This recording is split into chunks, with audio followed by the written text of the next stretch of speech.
Law enforcers of Reddit, what is the craziest you'll never believe me story that a suspect victim told you that actually turned out to be true? Get a complaint of a burglary from a guy we deal with from time to time who has schizophrenia. The guy says someone broke into his house and stole like $0.38 in change from his coffee table, 2 slices of cheese from his fridge, and 2 Tylenol gel caps. The interior of the guy's house looks like something off of a hoarder show, so I ignore the guy and let him fill out a statement form for an initial report that I plan to bury in a file because he is obviously having problems with not taking his psych meds. 2 weeks later he calls panicking, get dispatched back out to his house. This time he's missing around $0.72 from his coffee table, a can of Vienna sausages, and 3 doses of his prescription heart medication. Same thing. I let him rant and rave about being robbed and he asks repeatedly what he can do to stop this from happening. I give him a half-thought answer like that he should invest in cameras for his house, take his statement and leave. Another week passes, get sent out a 3rd time. Same random items missing, spare change, a fishing lure, and half of a bologna sandwich from his fridge. This time he's smiling and keeps saying we got the some ch this time. He pulls back a blanket from beside his recliner and it's a monitor, attached to 6 or 7 cameras around the inside of the house. Pulls up the video and sure enough a guy slides his kitchen window open and lets himself in. He takes loose change from the coffee table, steals 1 fishing lure, and takes a bite out of the dude's sandwich in the fridge before opening the fridge back up and taking half of the sandwich. Turns out to be another schizophrenic that lives down the road from him. I went to a report of a mentally disturbed person who called police reporting that the devil called and told him to kill people on the streets and then kill himself. I checked his previous police files, and he had massive history of mental health issues. He was taken to the mental ward many times and was diagnosed with a form of paranoid schizoaffective disorder. Anyways, my partner and I show up and talk to the guy. He's sweating bullets, eyes darting around, trembling and totally terrified. He explains that for the last 6 years, the devil calls him nightly via telephone and then when he calls for help, the police take him to the mental institute. He says the devil tells him to kill people then kill himself. As we are about to call our mental health unit to come talk to him, the phone rings. My partner answers the phone at the guy's request. Guess what? Some freaking bastard was using a voice changer and pranking this dude with mental health issues for years pretending to be the devil. I can't tell you how surreal that moment was. The poor man's face change, kind of like he's finally been vindicated and he knows it's not just in his head. So we investigated that pranker and eventually charged him. The guy who had called was so freaking happy. Dude, that's fricked up. A frequent flyer would call in at least once a week telling us people keep wanting to have sex with him and won't leave him alone. We would send someone out there and he would always be alone and it would be unfounded. One night he called and said he was at the store and a man keeps asking to have oral sex with him. We go out there and nobody else is there, but he said the person left and gave us a license plate number that had a local address. We went out there and the address was for a funeral home. The vehicle was a hearse, and the hood was still warm. After talking to the mortician he confessed to soliciting the guy. For once the guy was telling the truth.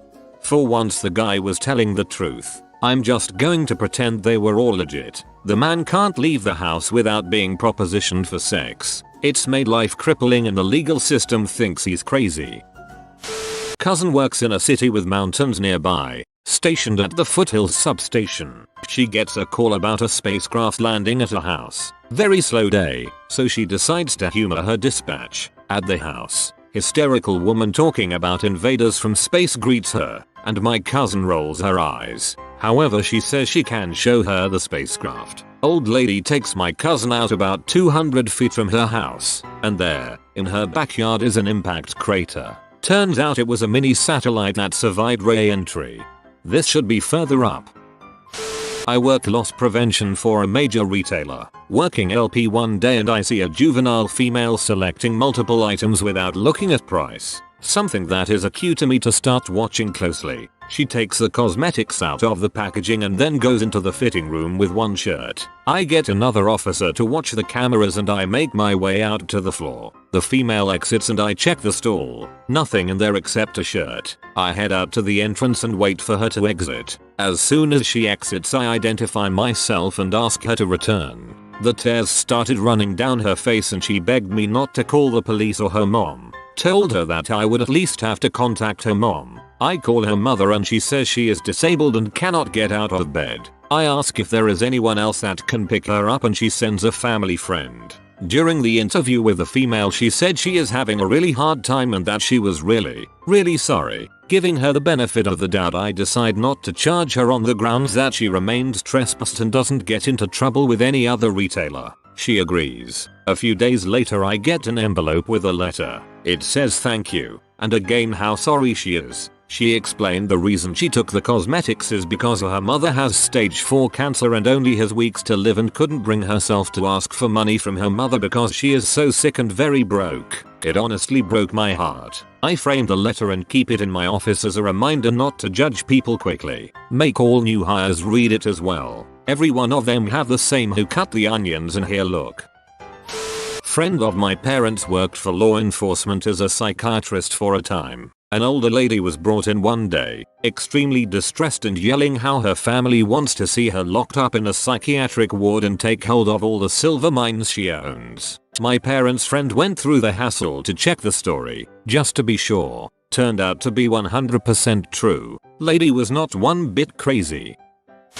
These are not my pants. As we were cruising around town, we spotted a guy, Jim, wanted for questioning in relation to breaching an intervention order. He was in the passenger seat of a car with some other guy we didn't know, Bob. We pull the car over, arrest Jim and put him in the back of our car. As we're searching his car and Bob, Jim was one of our local drug dealers, I find a point of ice in Bob's pocket. So I'm telling Bob he's under arrest for drugs and he looks me dead in the eye and says, "Officer, I swear to God, these are not my pants." I almost laughed in his face. You can't be serious. That's the best you can come up with, but again he said, "I swear to God, these are not my pants and that's not my drugs." Apparently Jim and Bob had a big night drinking at Jim's house and Bob had misplaced his pants before passing out. When they woke up, Bob grabbed the first pair of jeans he found and drove Jim into town for some macas, totally unaware of the drug in his pocket. A likely story if I ever heard one. So I open up our car and ask Jim, "Are they your pants?" "Yeah, they are." He couldn't find his own. "Can you tell me about anything that was in those pants?" "Oh crap. Yeah, the point that I didn't smoke yesterday." Jim made full admissions to owning both the pants and the drugs while Bob was happily free to go. Jim is such a bro for not throwing his friend under the bus. A dumbass, but still a bro. I was a detective for a few years, assigned to violent crimes investigations. I got called in one night for a male victim that literally was dumped out of a vehicle at the entrance to the emergency room. He had been shot in the side right around the hip area with a shotgun, but was conscious and alert. While talking to him, he wouldn't give any information whatsoever about his name or anything. While in the air, the doctor informed me that when they cut his pants off he had a significant amount of crack in his pocket. He initially stuck to his story and once discharged about a week later he was arrested for the crack. This is where the story takes the turn. He immediately dropped the "those aren't my pants" story, which is more common than anyone could imagine, but still wouldn't give any more information about what happened. He did finally give all his personal information. He was from out of state and couldn't make bond, so after sitting in jail for about 4 months, he finally decided he wanted to talk about what happened. Turns out on the night he was shot, he and some of his associates decided they were going to rob a known drug dealer. To achieve this, they dressed up as federal agents with BDU pants, full uniform style shirts and badges. When they got to the house, they announced they were police, and as soon as he grabbed the glass door, the guy on the inside swung open the main door and fired a shotgun through the outer door, striking him. Everyone ran back to the car, jumped in, and on the way, one of the other guys gave him clothes to put on so that he didn't show up at the hospital with the uniform style outfit. Every piece of his story was verified through the investigation to include the drug dealer had not replaced his glass door and it was still shattered.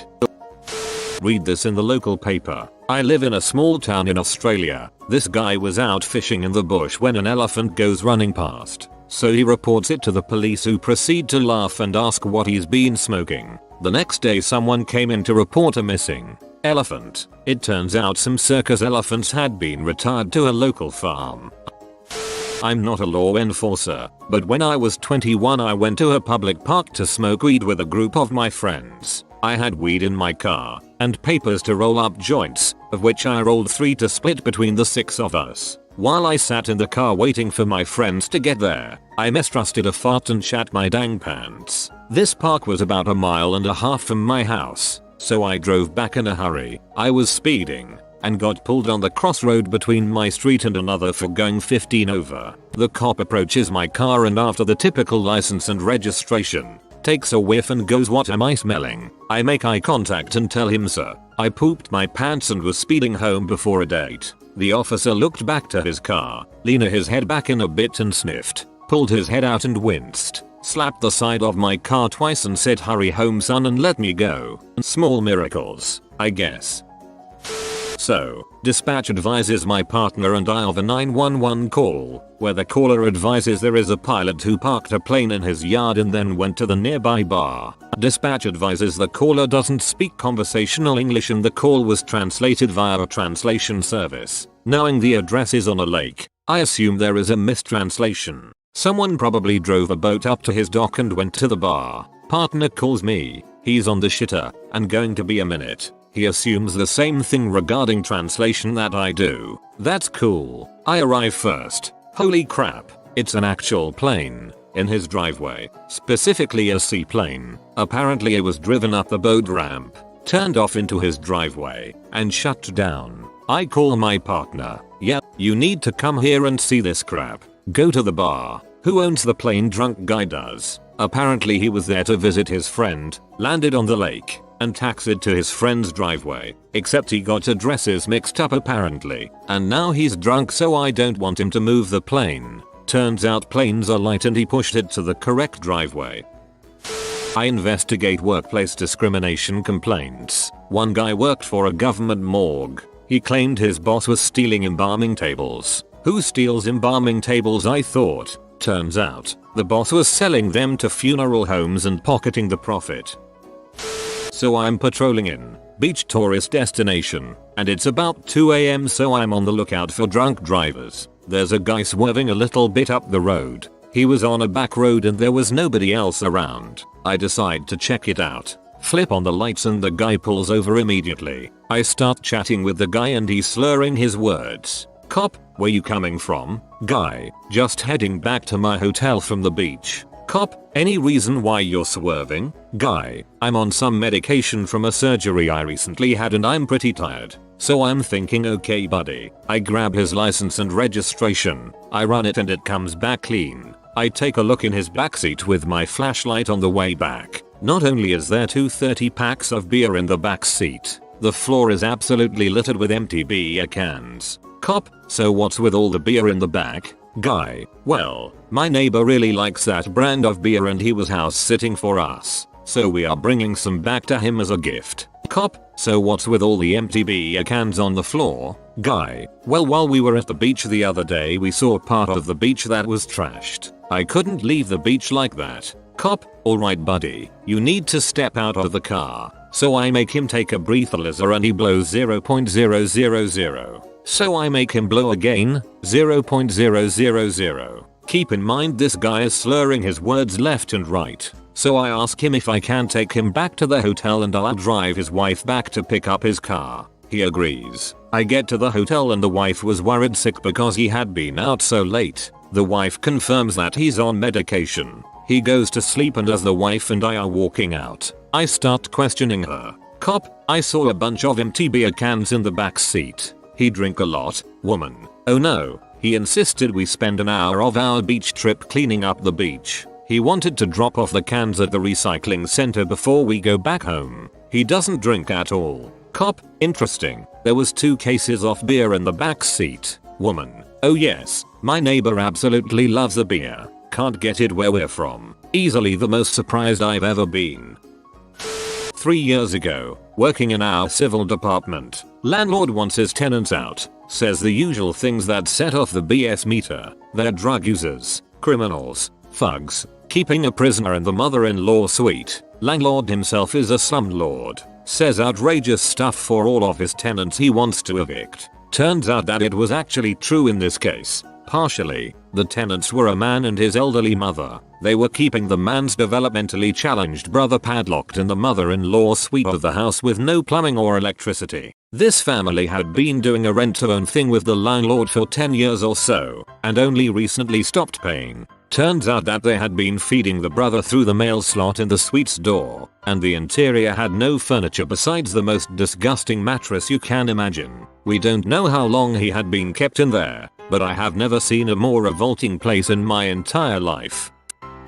Telling this from the perspective of the person the officer wouldn't have believed. My family is in the car coming home from dinner, and my dad goes to get onto the on-ramp for the freeway. The brake lights of the car in front of him go on, so he slows down. Then he realizes that the car in front of us isn't just braking, they're actively reversing back down the on-ramp. My dad barely had enough time to stop before the car in front of us reversed directly into our car. Airbags deployed. We hopped out of the car, and by some miracle the car behind us was a cop with her dash cam on. Most people don't reverse down on ramps, so without her being there and seeing it, there's no way anyone would have believed that we didn't rear-end the guy.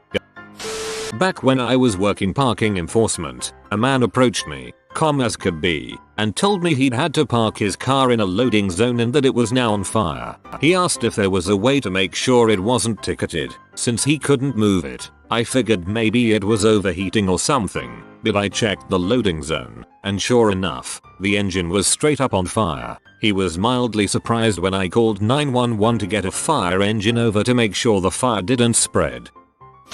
I work in air pollution control. One of our actual officers got an anonymous complaint call through the tip line about a body shop that didn't have the right equipment, was operating without a permit, etc. Meet the officer out there to inspect the place and see what's up.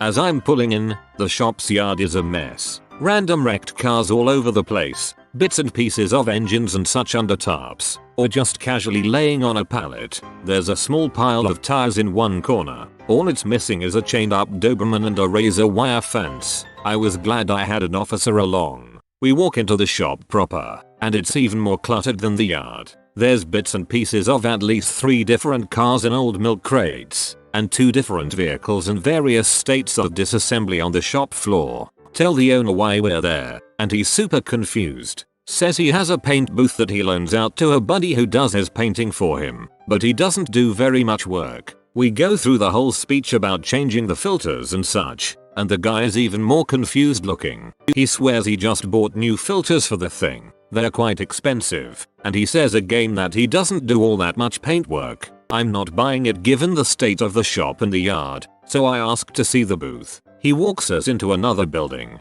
and there's an absolutely beautiful paint booth in there. Everything is clean and the filters are in good shape. He's got the right kind of paint guns, all his containers are covered, and the ventilation is hooked up properly. There's not the faintest whiff of paint, let alone some sort of odor worth calling the tip line to complain about. I couldn't find anything to cite as a violation, and there wasn't even anything to warn him about. One of the better body shops I've ever been in as far as housekeeping goes. Now we're all confused. The officer asks the guy if anyone from any other agency had been out to visit lately. The guy says no. Then he asks if maybe he fired someone lately, since sometimes former employees who get fired will call to complain and try to get their old boss in trouble. Again the guy says no, just him and his dad that work in the shop, and his buddy that comes to paint. We all scratch our heads trying to figure out who called in the complaint, because there's nothing wrong here. On the way out, the officer casually remarks that he'd like to get his hands on a Camaro like that one over there.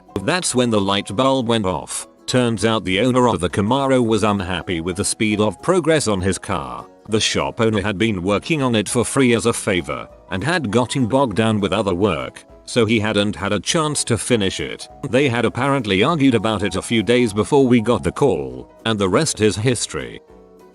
You have been visited by the Frosty Dogger. A cool summer will come to you only if you comment stay cool, Frosty Dogger. If you are new to the channel, you can subscribe. I publish new videos every day. Until then, check another video, or don't. Either way, have a great day you magnificent people.